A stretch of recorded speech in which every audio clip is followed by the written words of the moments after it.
All right, one of the techniques we talked about a couple times in the book, different techniques about doing panos, but I have learned a technique since the book that is fantastic and makes a huge difference in the way the panos stitch together later in Photoshop. It makes it so easy.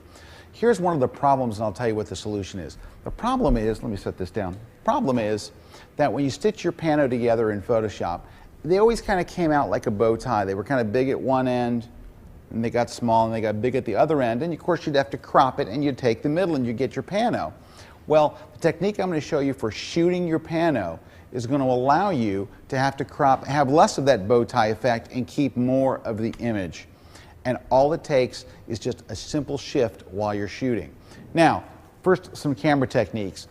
Back before Photoshop CS3, and it's even better in CS4, but back before then, I used to have to show you 7 steps to do in your camera to get a successful pano to stitch together in Photoshop. 7 steps.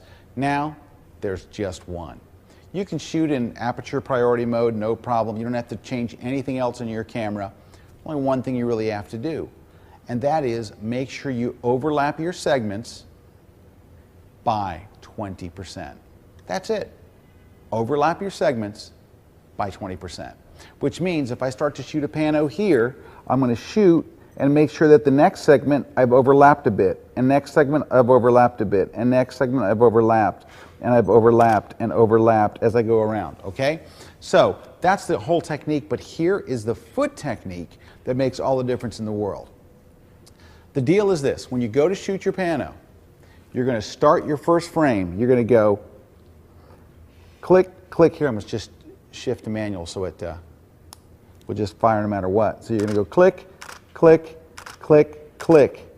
Reseat your feet. Click, click, click, click. Reset your feet. Click, click, click, and kind of reseat them again as you come around. That little shift in your feet, just moving your body that little bit, click, click, click, click, click, click, makes all the difference in the world on how the whole thing stitches together later in Photoshop. It's just the little stuff that makes the big difference. So what you're going to do is 20% overlap. Also, I like to shoot, especially if I'm shooting like a mountain range or a cityscape or stuff, I like to shoot vertically. There's 2 advantages. Number one is there's less distortion to the images. Because you're shooting up tall, there's less that's going to kind of spread out on the ends.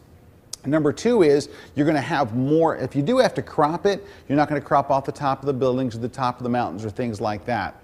Also, just as a tip, don't shoot with a wide angle lens for your panos. It's going to make your panos that much tougher to do. You're going to have distortion on the edges. So shoot it like 70 millimeter, 80 millimeter, something in that range, so it's a little further out. And you can even shoot with a 50 millimeter, but I wouldn't do anything like 35 or 14 or 24 or anything like that.